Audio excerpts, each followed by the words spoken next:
You need to find an audience market fit. Everybody can watch it. That's the first thing. Everybody can. My grandma can watch it. Right. Across all their social media, they have about 120 million followers. These guys started YouTube when it was not cool. They can probably teach this stuff in university, right? And that's where the idea came from. I can sell water in cans. In a year, they earn between 25 to 50 million. So clearly, we chose wrong. Yeah, we chose wrong, man. At the beginning, they will be investing a lot of money into acquiring customers. But at a certain point, you just can't keep up, right? You just can't keep up because... Will you invest in them?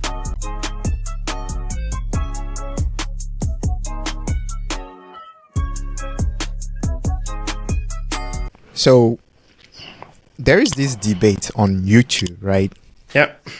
About which YouTuber is going to become the first billionaires. I don't know if you heard this, but Mr. Beast, I heard, right? I read somewhere online that a company offered Mr. Beast $1 billion for his YouTube channel and he turned it down. Yeah. So a lot of people are speculating that Mr. Beast might become the first YouTube billionaire. But I disagree. I completely disagree. I think it's probably going to be either Logan Paul or KSI. One of those two.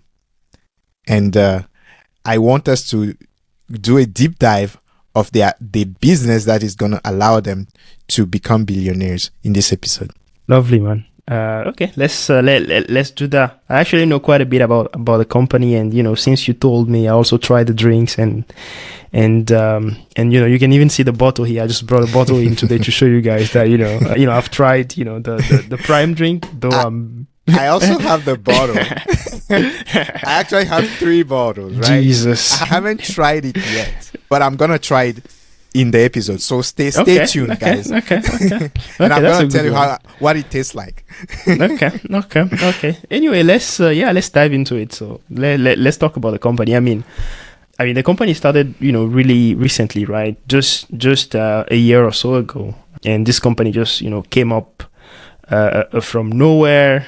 And actually, I would say that the public actually don't know much about who is the real owner of the company. And even me, before doing this research and diving into this company, I actually thought that Logan Paul and KSI were the main owners. But according to the research that I did and what I've learned, basically there is another company called Coca brands, and they are based in Kentucky in the US. And is it I think it's Congo brand. Congo brand. Sorry, my bad. Yeah, Congo brand. Yeah, they're based in Kentucky, right? I mean, you are in the US, so you know.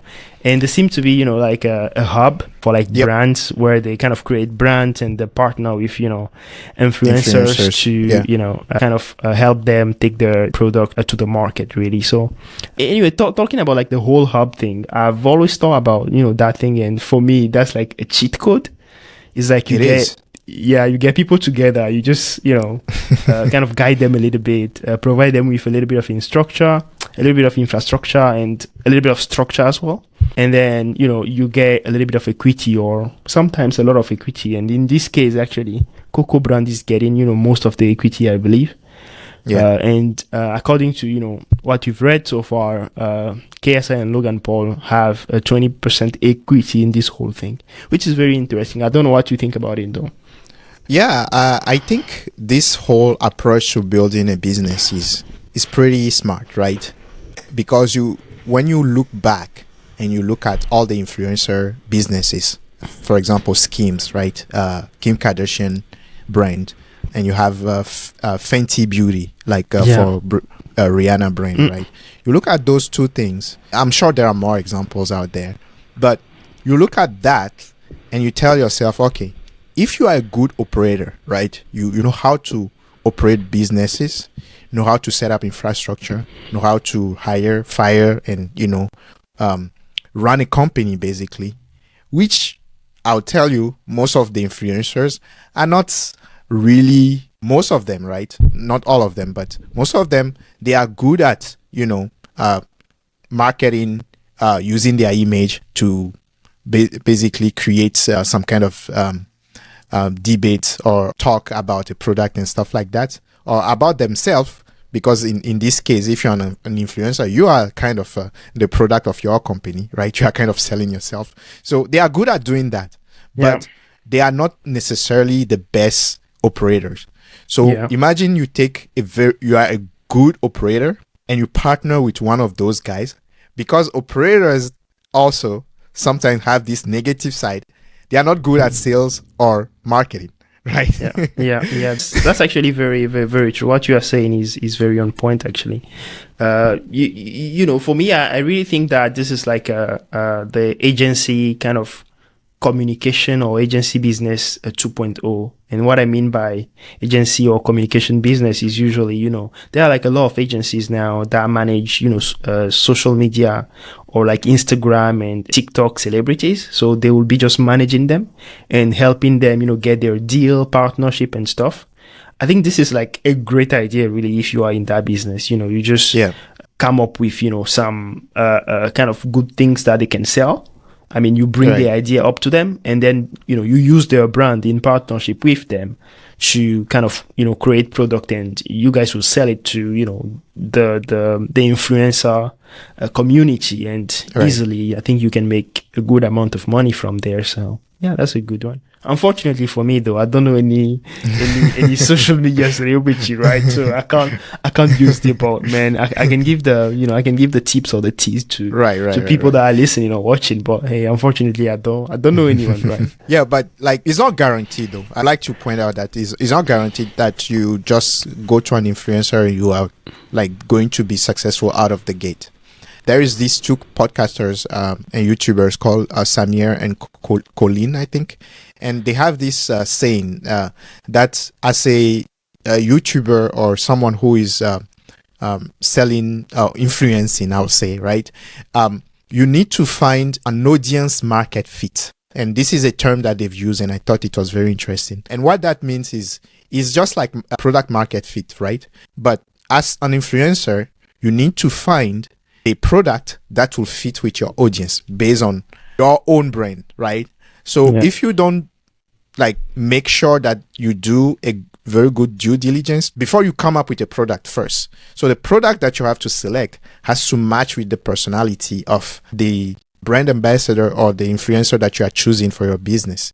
And in this case, right, the owners of Congo brands have done a very, very, very good job at picking their partners, because they came up with an energy drink, right?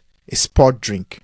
And these two guys, Logan and KSI, and they look fit. They look way better than I look. They look very, very, very fit. What do you know? I mean, how do you know?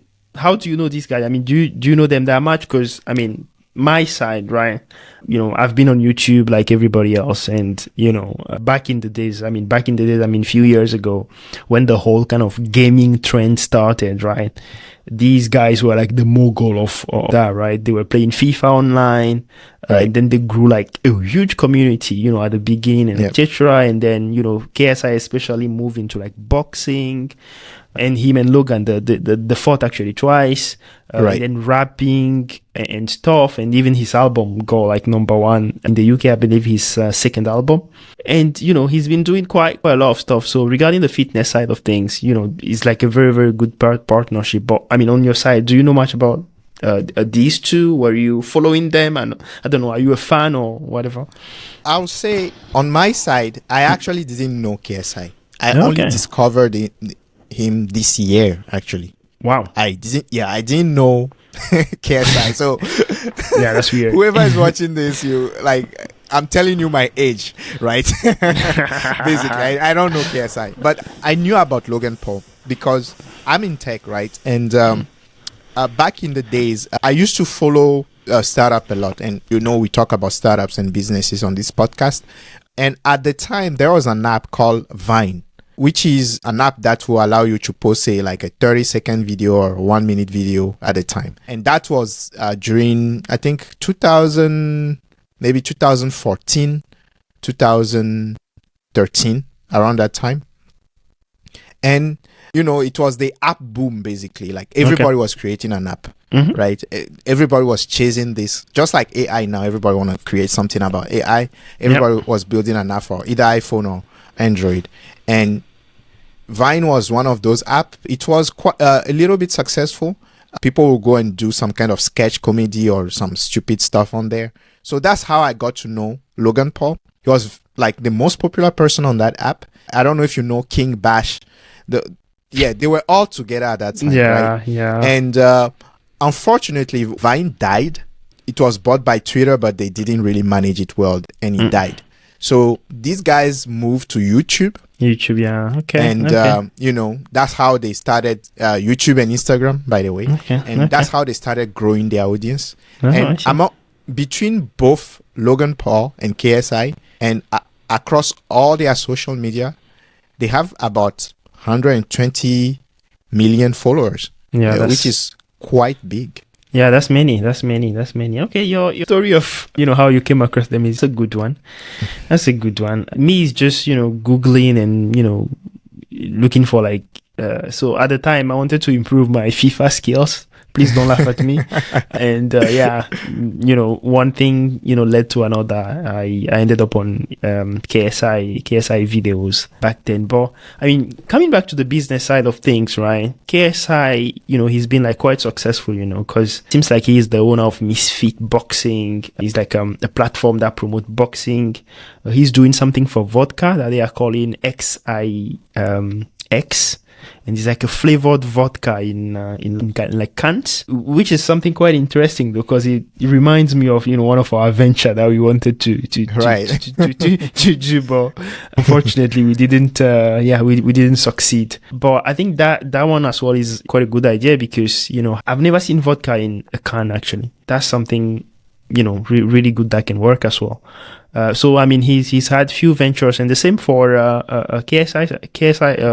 Logan Paul as well. I know that he has an apparel kind of company, basically clothing thing. I think it's called Maverick Apparel, and sales were great at the beginning, and he had some partnership with WWE as well, and those type of things. So I mean, they've been doing all right in terms of money, and plus their kind of boxing matches that filled arenas as well. So yeah, they've been doing well.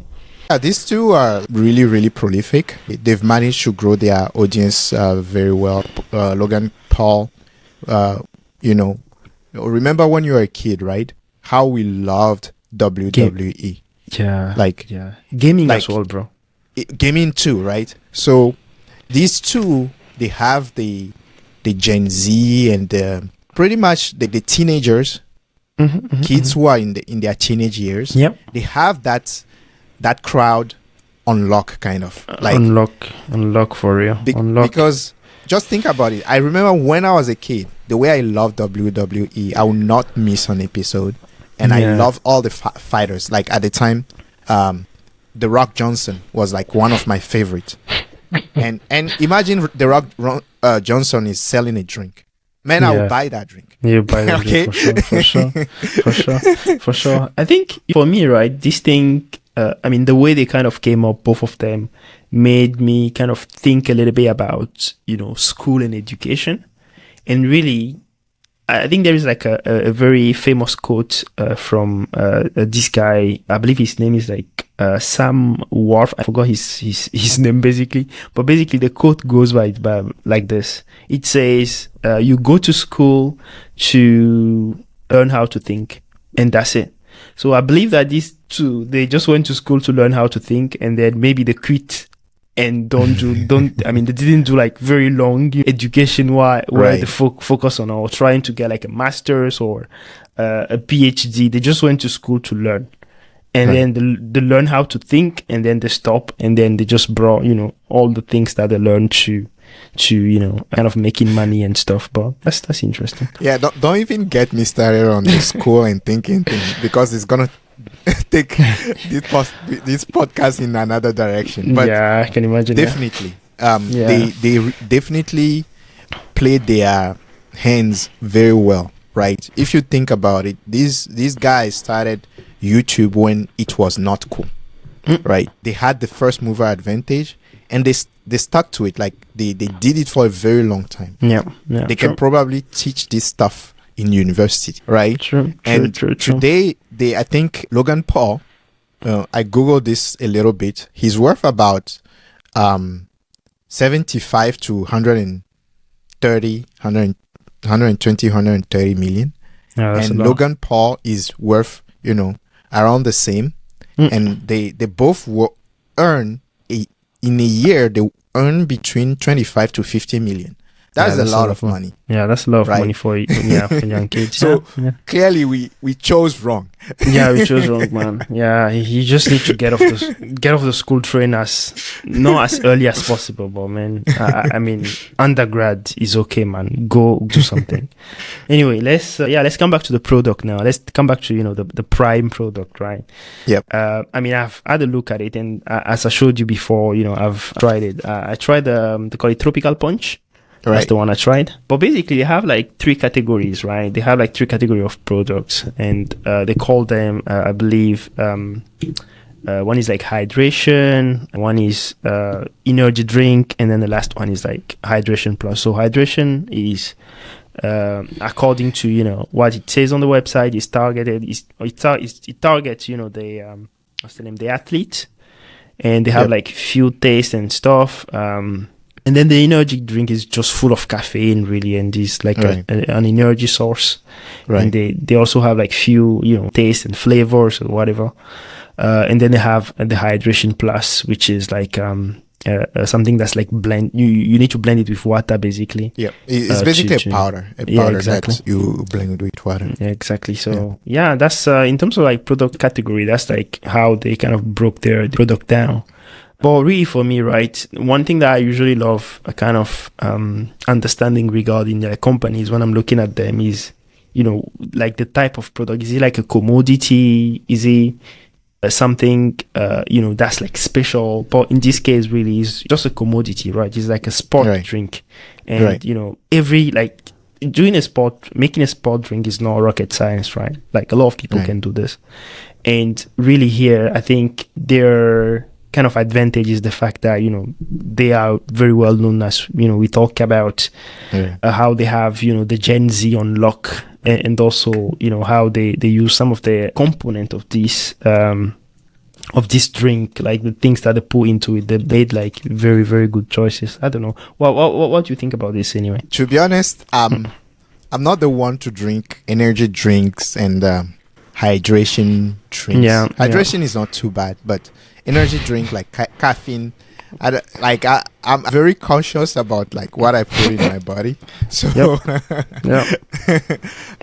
when you told me we were going to talk about this, I did a little research about this. I wanted to, by no means I'm not a gym guy who goes to the gym every day. I exercise, right? But I'm not out there sleeping in the gym, okay? Just take everything I'm going to say with a grain of salt. I'm just presenting facts and data. That's all. The data guy. Right. So let's start with the nutrition facts, right? Here, I'm going to compare 2 drinks, like the Prime drink and the Gatorade drink, because Gatorade is like one of the biggest brand of energy and sports drink in the US, and I think in the world as well. In the world, yeah. So I think it's only fair if we compare those two, because Prime is doing some crazy numbers, guys. So it's only fair that we compare it to the best, because they are literally taking market share from Gatorade. So as you can see here, these are the nutrition facts, right? You can see the calorie is like about 140 for a 20-ounce bottle of Gatorade, and a little bit of sodium, potassium, and 34 grams of sugar and 36 grams of carbohydrate. If you look at Prime, it doesn't say the sugar amount here, but in the next slide, you are going to see that. If you see, it has a little bit of about 20 to 25 grams of calories per serving. And this is like for a 473 milliliter of Prime hydration. A little bit of sodium as well, which is not too much compared to Gatorade has like almost 27 times more sodium and very, very small amount of carbohydrate, which is only 4 gram here. And Gatorade is like 36 gram. Yeah. I mean, one thing to point out here is the fact that we are not comparing the same size to be, the same serving, because I think 20 ounce, which is something weird that the US people do. Nobody uses that in the world, but that's around 500 and 500, nearly 600 milliliter. So it's not too far off. Let's just say that. So I have this app that I use whenever I'm buying a processed food. I just scan the food labels, and it tells me exactly what is good, what is bad in that kind of food, right? And I use this app on the Prime hydration drink, right? And this is what I'm getting, right? Basically no fat, which is expected. A little bit of sugar, 2 grams. A little bit of sodium, like we saw before, 10 milligram, which is not bad. So all those things, and the calories are about 20 calories, right? So all those things, great, right? But when you taste these drinks, I haven't actually tasted it yet, but you tasted it. How does it taste? Is it very sweet? Actually, I'm going to taste it right now, right? Yeah, you can taste it while I'm speaking. But yeah, so here basically you were comparing, I'm not trying to defend Prime here, but I think you were comparing like a Prime hydration, which is different from like a Gatorade, sport, like very, very like, sport drink that should be maybe full of caffeine, or I'm not sure. But coming back to the taste question, right? I think the taste was alright. It was a little bit sweet. I think that's my drawback regarding it in terms of like sweetener. I'm not a big fan of sweetener, and to be honest, I don't use any hydration or energy drink, so I'm not the right person to judge. But yeah, the good thing about the product itself, I would say, is the fact that they use a lot of coconut juice, coconut water, which is quite good for hydration, and also the fact that they have very decent flavors, right? They have like a variation of flavors. I've tried one only. So I'm not a product taster, right? So yeah. Yeah, I would like to mention, I just stated these 3, and man, is extremely sweet. I'm not saying it has a lot of sugar, but the taste is extremely sweet. And I don't like things that are this sweet. They add some other additive to this drink to make it taste like sugar without actually putting sugar in it, right? Like I told you before, I care about some of these things because you read these things on the label and you don't know what they do. This is basically the content of what Prime has, right? Something called dipotassium phosphate. Okay. And basically my app is saying that it's hazardous, right? It contains phosphorus, a chemical element that is essential to the body. However, according to this institute, our phosphorus intake is now 2 or 3 times greater than needed. So they are putting a lot of that stuff in here, which is not good for your health, right? But my point about showing this is not to bring down the company or anything like that. I'm just pointing out the fact, right? These are the additive that they added to the drink, and they are not the only one actually adding this kind of crazy stuff, right? So you can see that as a grade, the app that I'm using is grading this drink as a 39, a poor type of drink, right? It's not good for your health. And if you continue looking through, you have sucralose, which is also another sweetener. So that's the reason why this is extremely sweet. Yep. This is the additive is an artificial sweetener that allow them to give this extra sweetness to the drink. And I ran my app on their hydration stick, which is the powder that you have to mix with a drink. Man, the app almost broke. It says it's 0. It rated it at 0 over 100. So it's extremely bad for you. The additive are just too much, right? So you can see here, we have all this information about all the stuff that they are putting in. But to be fair, I also wanted to compare it to Gatorade, the content of Gatorade. If you look at the hydration drink from Prime, and it was rated at 39 over 100. The Gatorade Cool Blue Quencher, which is also a hydration drink, is rated at 14. So it's worse than Prime. Okay. So if you are trying to pick the best one, Prime is the best here. Prime right? Is the best in this arena, right? Yeah. Exactly. Yeah. This is crazy, man. And if you go even further, there is another sport drink, which is the Gatorade Fruit Punch. This is even worse. It has more additive. It's too caloric, meaning that it has too much calories in it and too much sugar. And is rated at 4 over 100. Horrible for your health. And the last one, to again be fair and be balanced, there is another one which is called the Gatorade Fit Tropical Mango. It's also a hydration drink, but is rated at 69.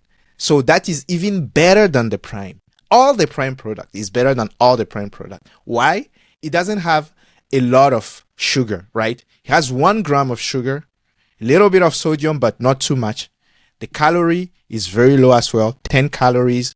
And all the additive that they added have no hazardous effect on your health. If you look at the product categories or the product type or the SKUs that Gatorade carries and the 3 SKUs that Prime carries, in the Gatorade family, you can find some products that are much better than Prime.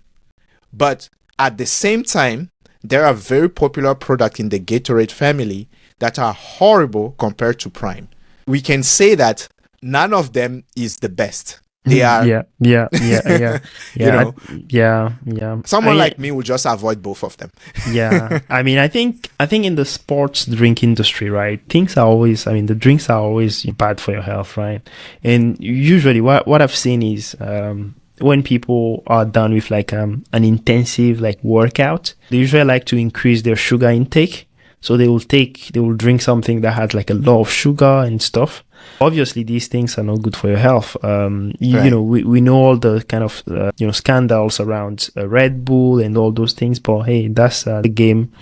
You know, all these companies are playing. But to sum it up, what we can say is that in terms of kind of positives regarding Prime, they have like a lot of flavors.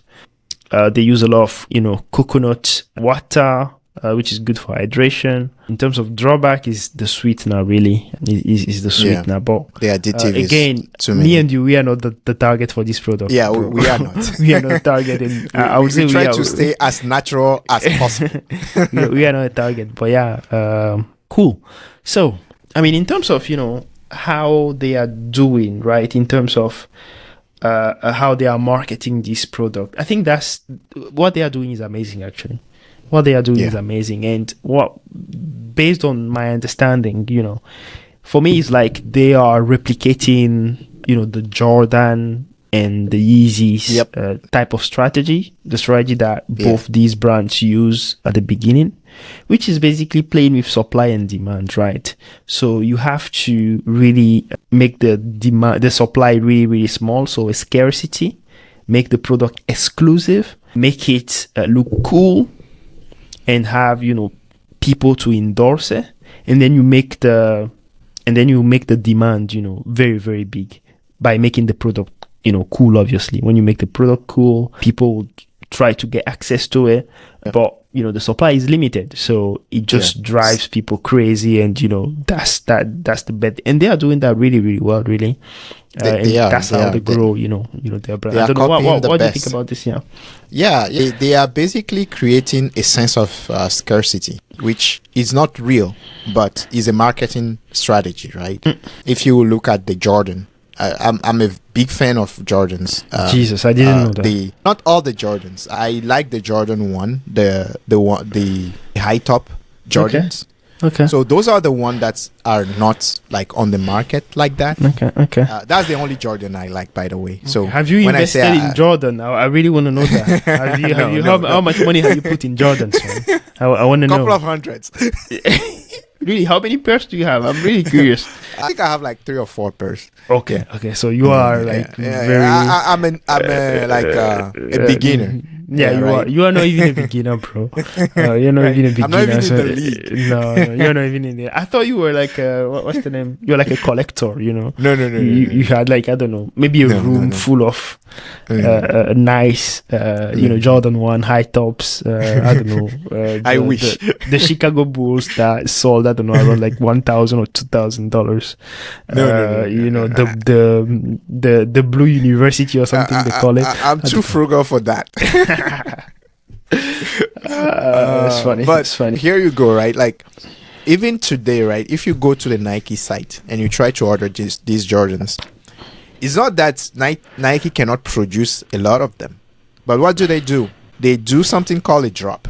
So they will do one of these version of the Jordan 1 and release like, a very limited amount, and it will get sold out in a couple of days, basically. And the reason why I know this is not because I just follow Jordans, but I used to work for an e-commerce company, and we used to power the Adidas website.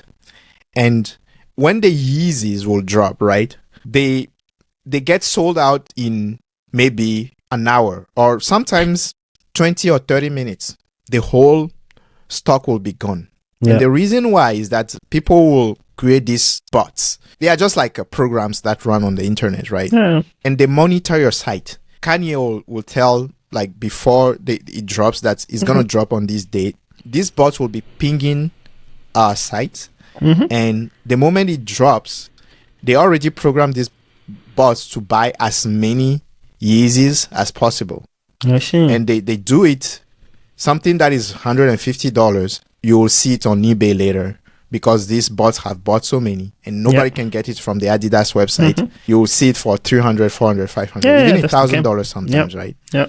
It's not that Adidas cannot produce the amount needed, but when you create scarcity, it increases the value of the product, especially when people think the product is cool, like you said, and everybody want to have it, but not everybody can have it, right? So it becomes like a status symbol. So if you have it, that means that you are either rich, you are cool, and something like that. And this plays perfectly with kids. Remember when you are in school, right? You're in high school and the latest shoe is out and you are wearing it and all your friends are jealous. This is the same thing here. But again, the whole demographic of KSI and Logan Paul audience are these kids. They are teenagers in high school. Yeah. They are marketing this drink to teenagers. And teenagers, they like things that are sweet. Yeah, exactly. And they want to be cool. Exactly. And that's why me and you, we are not the target, for this product. Right. And there is actually a natural kind of element to it as well, which is something that people use a lot in music.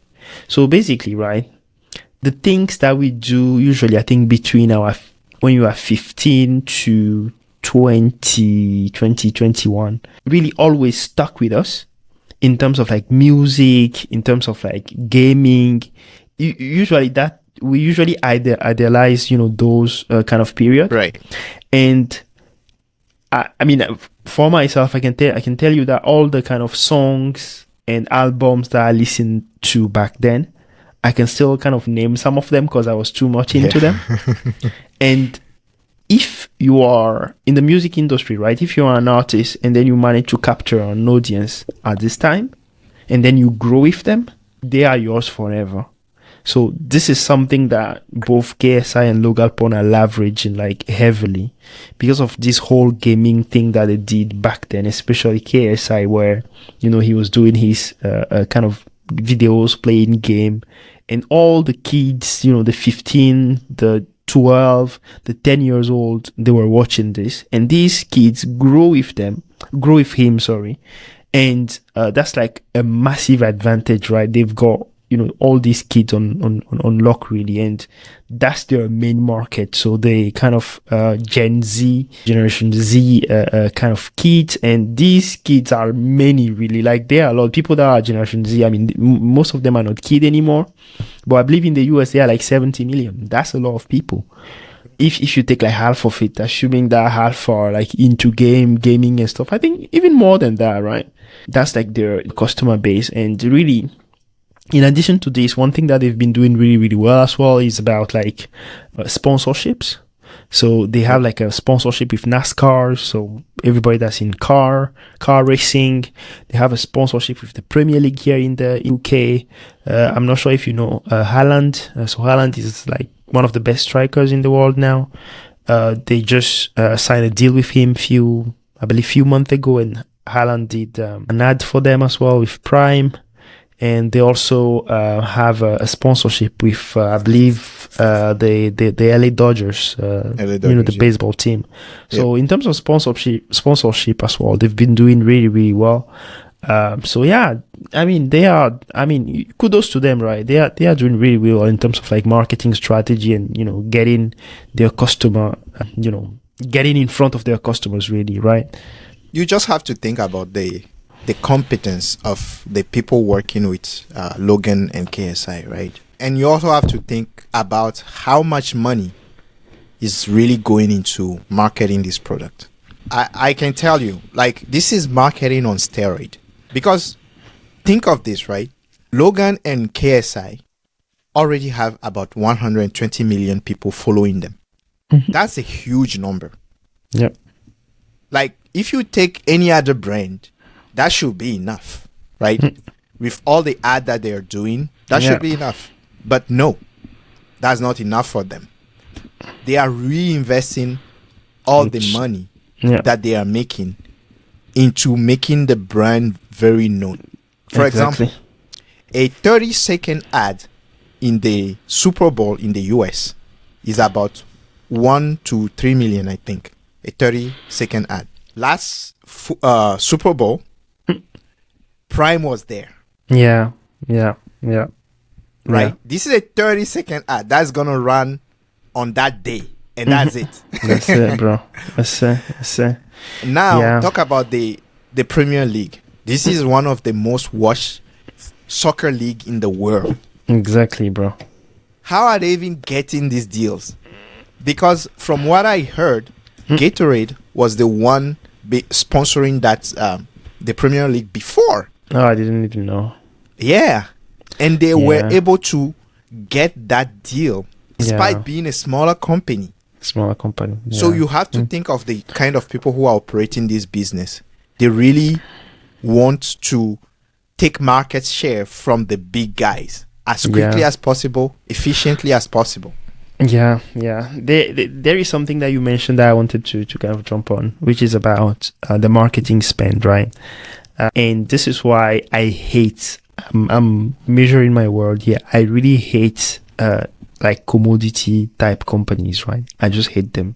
And I hate them because of one thing: cost of customer acquisition. Yeah. It is so damn high. If you are doing like products that, can be manufactured by anyone, to acquire customer for these products is very, very difficult. You have to invest a lot of money. And there are tons of companies, that, at the beginning, they will be investing a lot of money into acquiring customers. But at a certain point, you just can't keep up, right? You just can't keep up, because to grow, you have to invest a lot of money. Grow, you have to invest a lot of money. So that's one thing that I don't like about, a very kind of commodity type. You are absolutely right. You're absolutely right, because I watched this business show called Shark Tank. It's like a reality TV where people come and pitch their companies and get funding, right? And whenever people bring their drink or some kind of drink company there, they will tell them that, man, like this space, the drink space, for example, especially in the US, is so saturated. There are so many drinks. There are so many drinks. There is so much competition that in order to grow, you have to spend money like crazy. You have to. Like, there is no way. it doesn't matter if you have the best, the healthiest drink on the planet, right? It doesn't really matter. You have to market, spend money to get your brand in front of people all the time. Yeah. So they are really cash heavy business. Yeah, cash heavy businesses. Yeah. That's but it. The funny thing, this is again like, this is what is so impressive about Logan Paul and KSI, because this initial influence that they have, this initial following that they have, the marketing that they are doing, those two are doing for the Prime company, the Prime drink, is almost for free. Not completely for free, because Logan and KSI have equity in the company, but that is the price the company had to pay to get that free marketing. Exactly. And where are you going to get that free marketing if you are just one of those companies and you don't have any influencer and you don't have any deal going on for yourself? Yeah, that's totally true, man. That's totally true. And coming back to the market, when you were saying that the market is very saturated, man, that's very true. It's saturated and then it's consolidated. So consolidated meaning that it's just dominated by few players, right? Yep. So in terms of like size, right, this market, the kind of sport drink market globally, is around like 27 billion USD in 2022. The market is actually growing decently, right? And they are projecting it to grow at around like 5%. And in 2030 is going to be reaching around like 37 billion, which is quite good, for a market. But there are just so many big players in this market. And in terms of like the drivers of this market is, just mainly the whole kind of sports trend that is around now. Like everybody want to be, is actually contradictory, right? If you think about it, because there is a whole fitness trend going on. Everybody want to look nice. Everybody want to, show up, show their muscle and stuff, go to the gym, be fit. But at the same time, they are, also, thinking of health. So basically what I'm saying here is that, there's a group of people saying that we want to be fit. They are using all the proteins that are like manufactured and stuff, which is not good for health, and drinking all these drinks that are not amazing for health. But at the same time, these people want to be healthy as well, and they are following all the kind of healthy trends and stuff. And it's just very very interesting to me. But I don't know what's your take on this. This is a business podcast, right? So regardless of how you feel or whether you like something or not, like me, for example, I'm not really a customer for Prime, right? This is my first and last time drinking this, right? but it doesn't matter whether I like it or not. Because if you want to be good at business, right? Or to be a good entrepreneur, you have to be observant. You have to know the trends, what is going on in the market.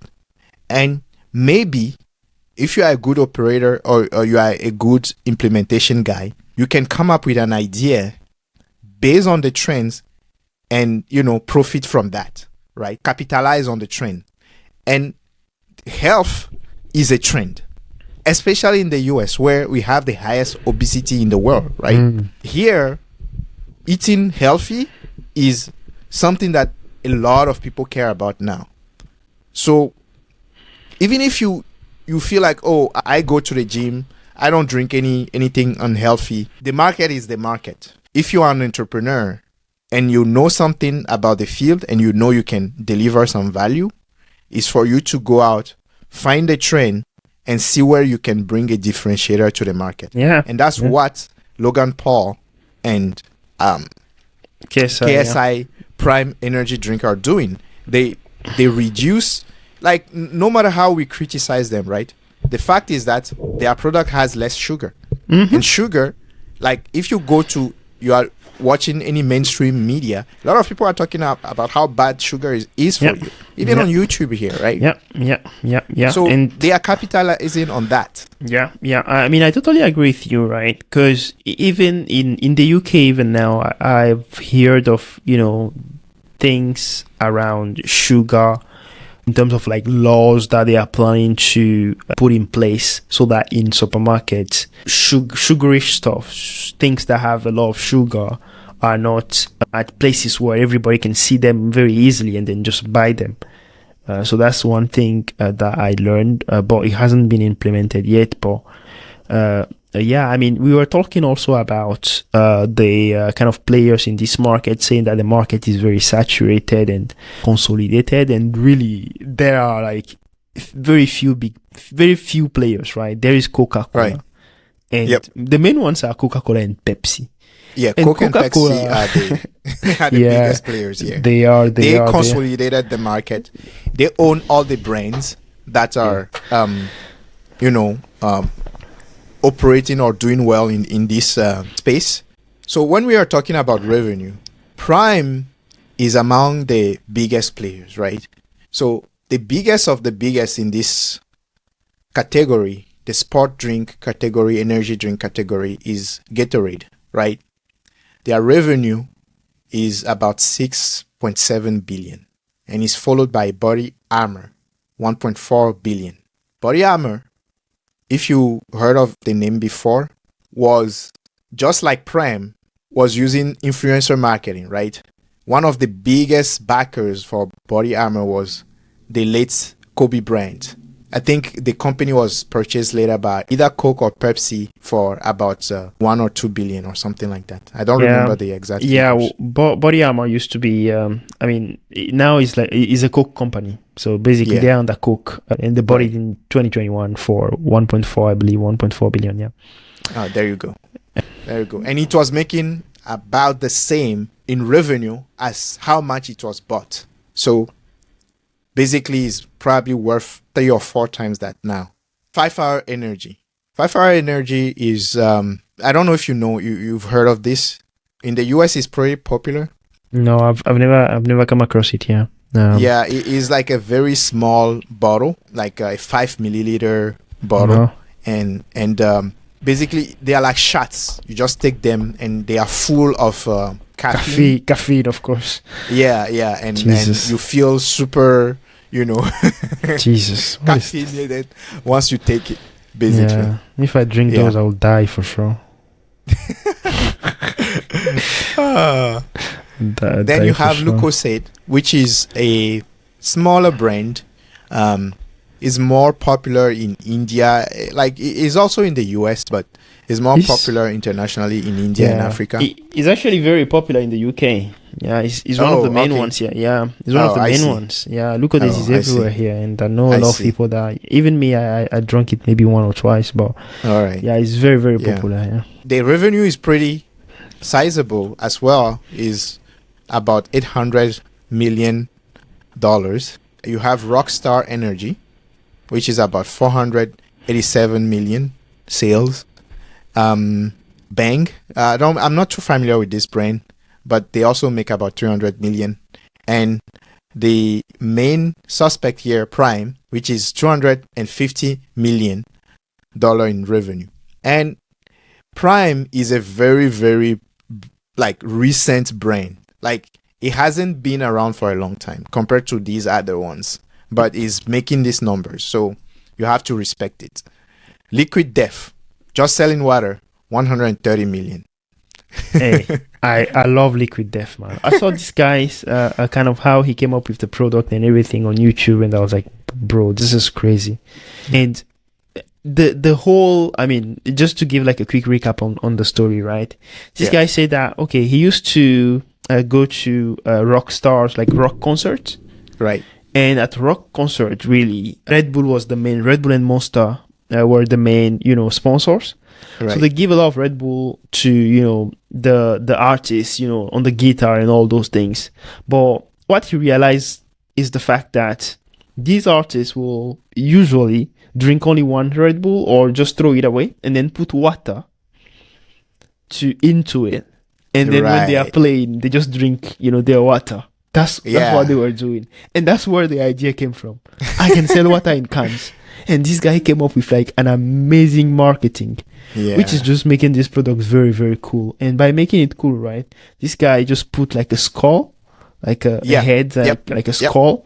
on the can. And it's very, very similar to this guy. Oh, what's the name of this guy? I forgot. This French guy that made t-shirt with skull and bling bling back then. It was like maybe 10 years ago. And he was so popular. Really? And all his t-shirt was like, everybody was wearing it. Even me, I was wearing it. Yeah, I think I remember that. I don't remember the name of the person. Oh, man, but I forgot the name of this guy. Yeah, I think anybody... He's Ed something. I forgot. Yeah, anybody who was alive 10 years ago knew, like, there were a lot of t-shirts with skulls on it. Yeah, exactly. And yeah, basically this is all this guy did, and with this great marketing, right? He started selling water, man. This is so crazy. It's so crazy. And he tells you, like, this is again a business podcast and career and tech and all that stuff, but it tells you the power of marketing, right? If you are good at convincing people to do something, there is no way you won't be successful, right? And this is the prime example, right, of what is going on here with Liquid Death, right? It's crazy that someone would just put water in can, and draw a skull on it and make it very, very masculine, and people will be drawn to it. It's crazy, but do you even know the price? Do you even know the price of these water? The water in the can? Yeah, it's more expensive than the regular water in a bottle. Jesus. Yeah, I think one can is about like $2 or something. You can Google it. I'm not too sure, but the last time I checked, the sparkling water pack, I think, is £15 here. And the pack has, I believe, maybe 6 or 8. So, I mean, it's very expensive for water, really. I can just open my tap and get some water. But hey, man, this is crazy, bro. That's what it is, right?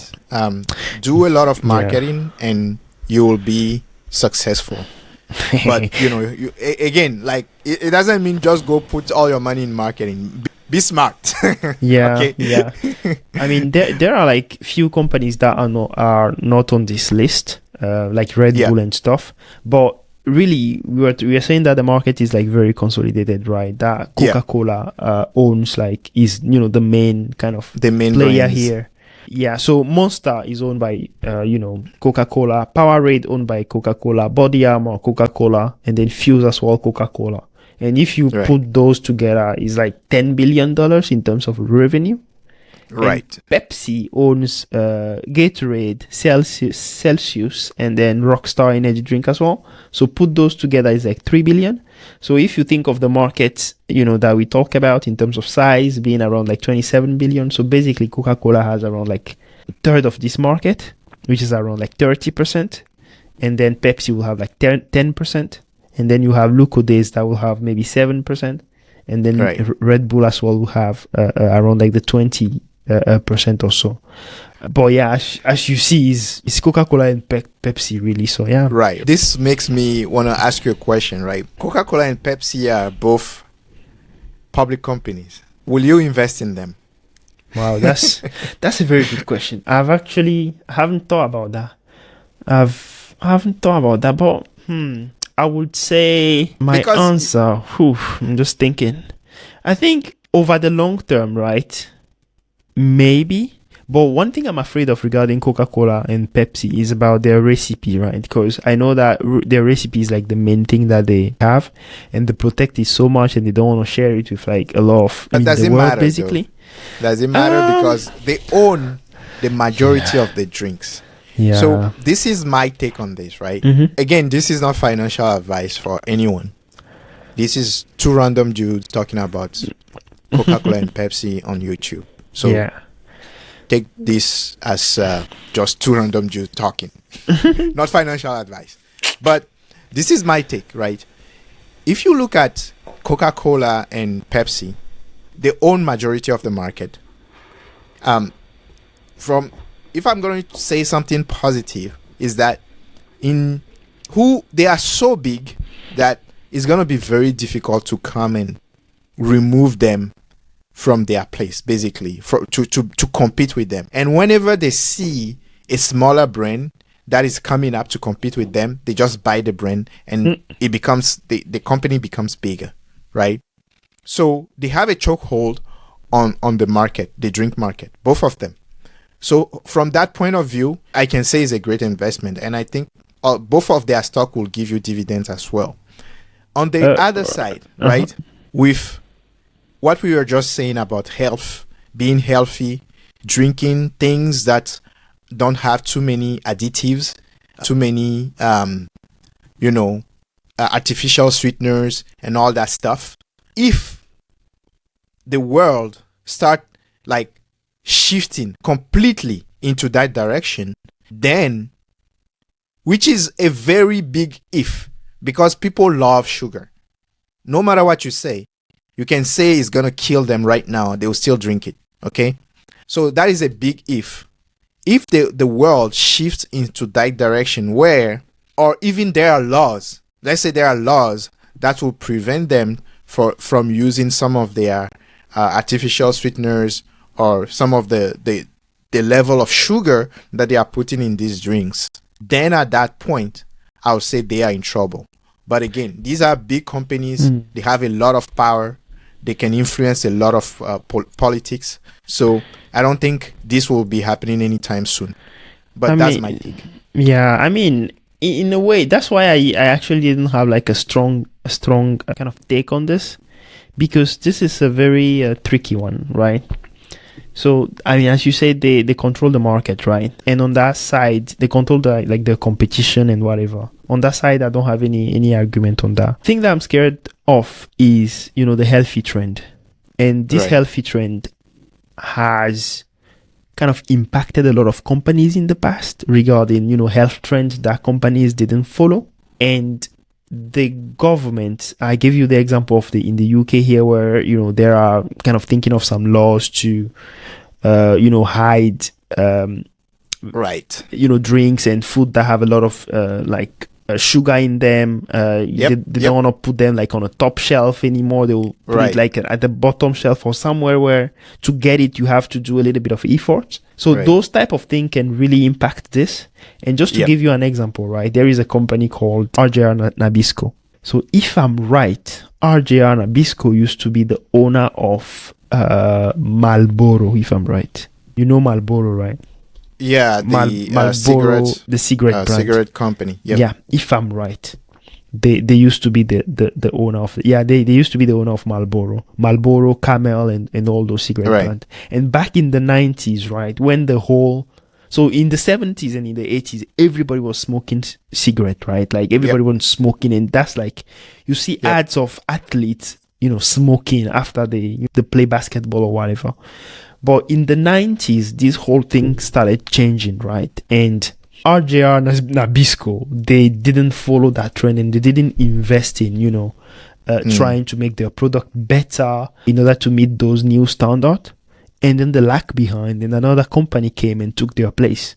So it goes, I mean, that's what I'm thinking about when I'm saying that this is a very, very, very tricky one. Because if you think of that, you'll be like, because RJR Nabisco, for example, I think in the 90s, their sales drop by like 20 or 30%. I don't remember the exact numbers, but in terms of sales, their numbers dropped crazily, and they couldn't even understand it, because these guys didn't even, were not thinking about, what the market was doing and stuff. But I mean, personally, I wouldn't invest in Coca-Cola at the moment, right? I wouldn't do that. That's my thing. It's too tricky for me. It's too risky. If I was going to invest, I don't think that will be the reason that will deter me from investing. I can say these companies are so big and so influential, and they have lobbying power, right? They lobby a lot of politicians so that laws like this, laws that will prevent them from selling or putting their product in the down shelf or the upper shelves or stuff like that. Especially in the US, it's very difficult for me to see that, because these companies are so big and they have a lot of people working with them to lobby the politicians to never do stuff like that. So it is what it is. But America is very capitalist here. Here we don't have free healthcare, right? and there is a reason for that. Yeah. Maybe in the US, but man, globally, really, I don't see this. But one thing that can work in their favor is that sugar is very addictive. Sugar is more addictive than any drug that you can take. Yep. So that can, really, really. I mean, it's the same for nicotine as well. Nicotine is very addictive, but still, all those cells from RGR and Nabisco were lost. And I think this topic we need to come back to it, because RGR and Nabisco is a very interesting kind of company. It's true. And even today, right? Like when you are buying cigarettes, man, you are making a good point, because today when you are buying cigarettes, before like 30 years ago, you could go in any supermarket and just pick up a pack of cigarettes and buy it. And today when you want to buy a cigarette, the cigarette is no longer like where you can just take it. You have to go to the clerk, and the clerk has to give you the cigarette. And sometimes they will even ask for an ID. And on the cigarette pack, in some countries, is there are pictures and things that are written on the pack that says that this can give you lung cancer and stuff like that. And the moment they start doing this for certain drinks, and that's gonna be a bad thing. Yeah. I mean, you are totally right. And I was talking about RJ and Nabisco, right? Because it is this company was bought, actually. It doesn't exist anymore. Actually, the company was kind of broke down. It doesn't exist anymore. It was bought by KKR. KKR is like one of the largest private equity in the world. And they have like the record in terms of like the biggest and largest acquisition ever done. And this company was bought for 25 billion in 1997, I believe. And it was a huge drama and whatever. So maybe we'll come back to this later. But yeah, definitely. let's go back to Prime. Let's go back to Prime. Yeah, let's go back to Prime. So let's talk a little bit about the valuation of some of these companies as well, right? This is the data that we are able to find on the internet about some of these companies. Monster Beverage is about $57 billion. Celsius, which I believe is a public company, its market cap is about 13 billion. It might be lower because the stock market is low currently, but this is the valuation currently. Body Armor, 8 billion. Rockstar Energy, 4 billion. NutraBolt, 2.8. Lucozade, 2.1. Liquid Death, 700 million. Man, I'm so impressed. Bang and Fuse. Bang is about 362 and Fuse is about 250 million. And if you go back to the revenue, you can see different multiples looking at revenues and valuation here. And from our calculation, we are able to determine that the multiple will be between 4.6 or 4.5 up to 13 multiplier for between the revenue and the valuation. So just based on those two factors, we are estimating that Prime could be worth between 5 billion and about 8 billion as of 2022. And 2023, they are projected to make about 600 million in revenue. If we are a little bit more conservative, that will be we can bring it down to 400 million. And based on the two multipliers that we use, on the higher end, we could value Prime towards 10 billion. And we can now talk about who is going to be a billionaire or who is not going to be a billionaire. But this is the valuation. Yeah.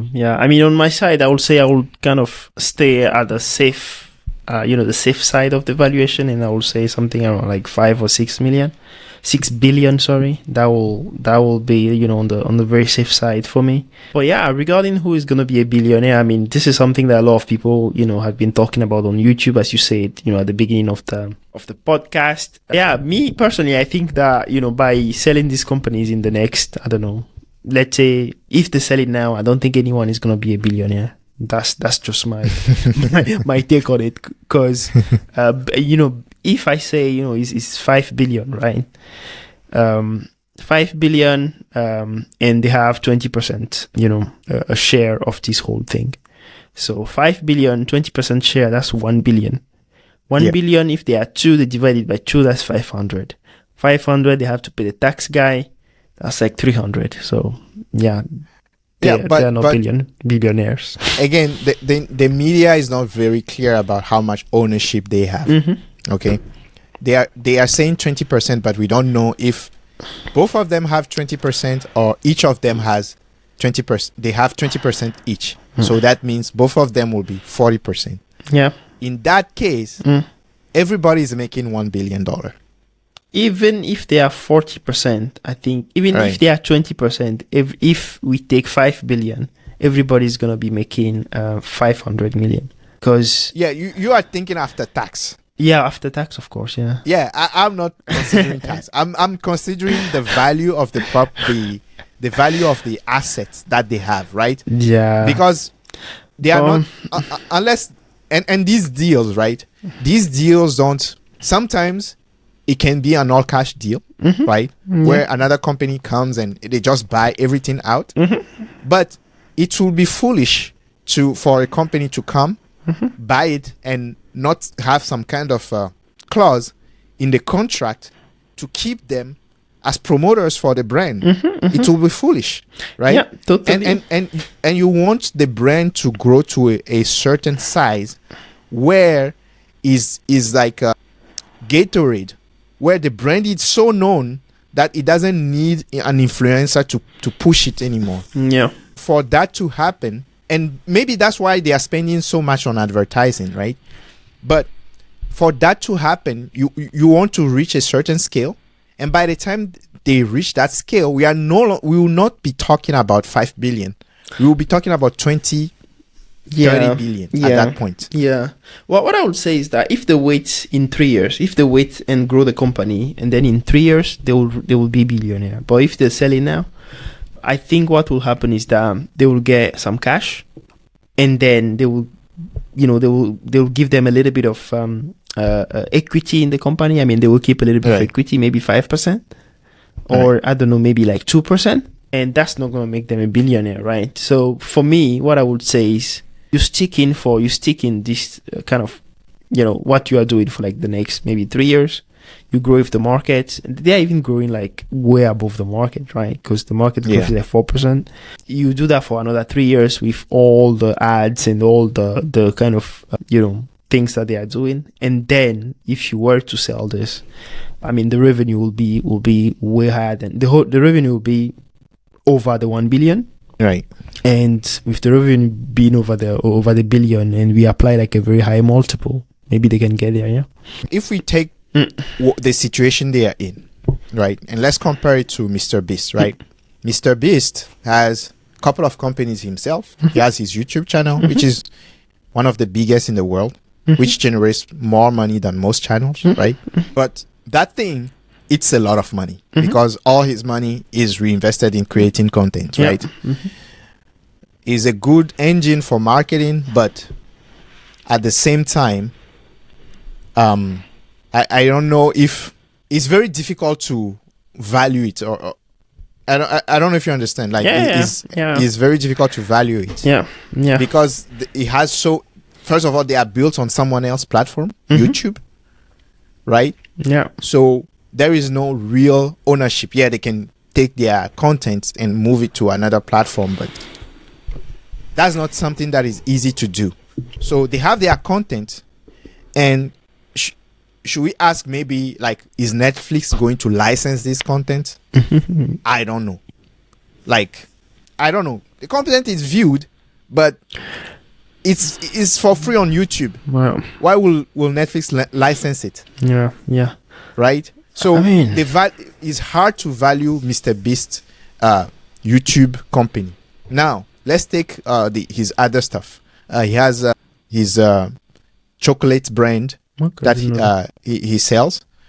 I think that makes some money, but I don't think he's making 250 million in sales. He tried the Mr. Beast burger stuff, which didn't go well. Okay. He's shutting that down. So he's probably taking some loss there. So definitely for Logan Paul and KSI to become billionaires compared to Mr. Beast, a path to success for both of those guys is much easier than what Mr. Beast is doing. But again, Mr. Beast is not trying to become a billionaire. He did say on the podcast that he will be a billionaire at some point, but that's not his main goal. Yeah. Right? But someone offered him a billion for his channel, right? Right. Yeah, exactly. So that means his channel is worth $1 billion then. Because we can say that. Exactly. So the good thing about what he does is that his channel is it's gonna live through time, right? It's not something that is it though. I think is so. It? I think well, everybody can watch it. That's the first thing. Everybody can. My grandma can watch it. Right. It's true. My grandma can watch it. And what is good for him? I think he's got like a really good. I think he can sell himself, which is a great thing. Like he can go to Netflix and be like, okay, I can create a show or a series for you guys, and I will sell it to you. And he's produced stuff before because he's been producing, great gigs, on YouTube, and he's been putting in like tons of, millions. And the ideas are very stupid, but it keeps you there, right? You still watch it till the end. So if they were to spin that in a production company, then I can really see the value because now they are not just dependent on YouTube, right? They have some IP that they can sell. Right now, everything is on YouTube for free, and people are watching it without paying anything.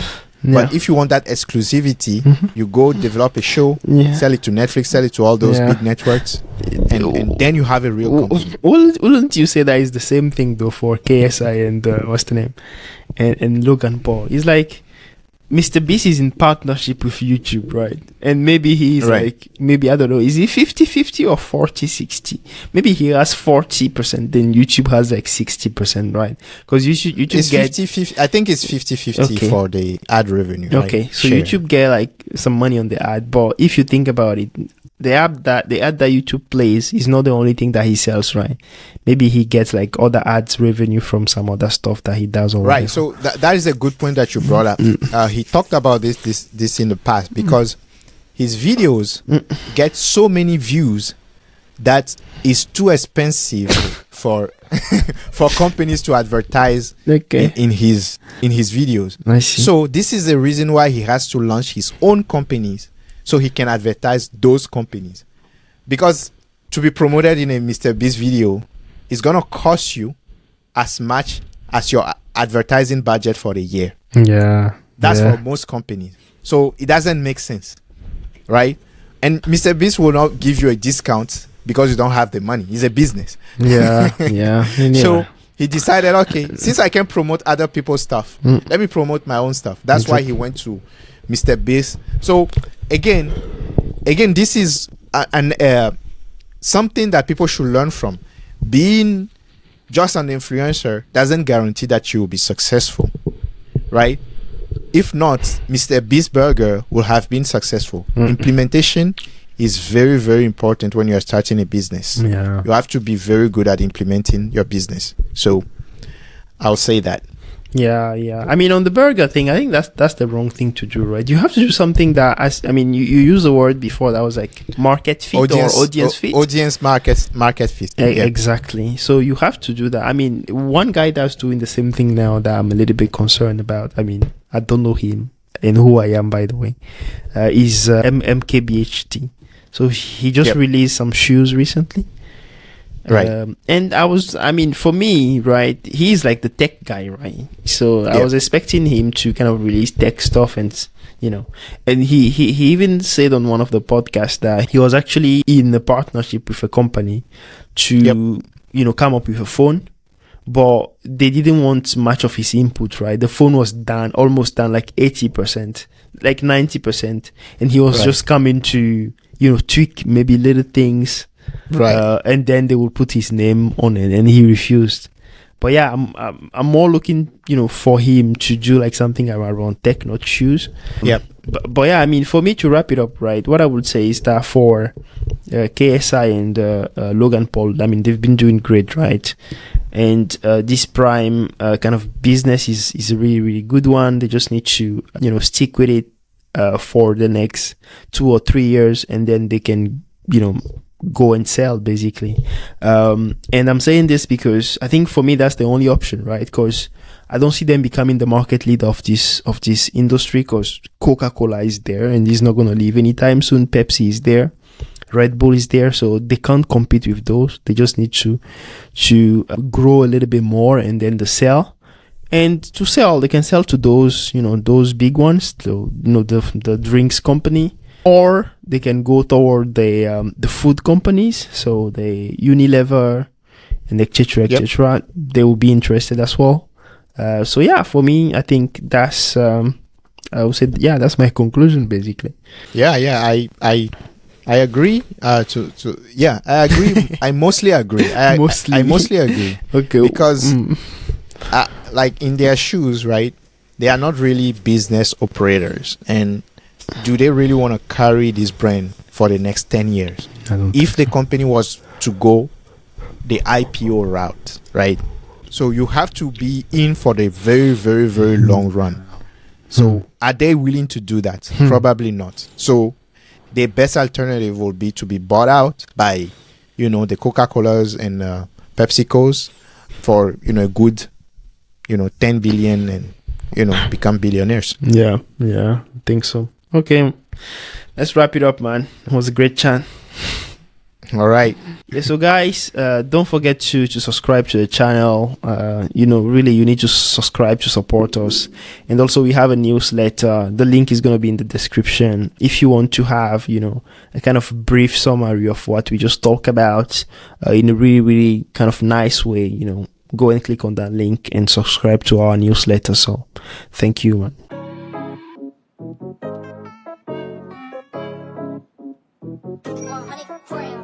Me and my buddy, we making all of this money. Yeah, I know it's rude to be bragging. They never catching us lacking. Me and my buddy, we working hard for this money.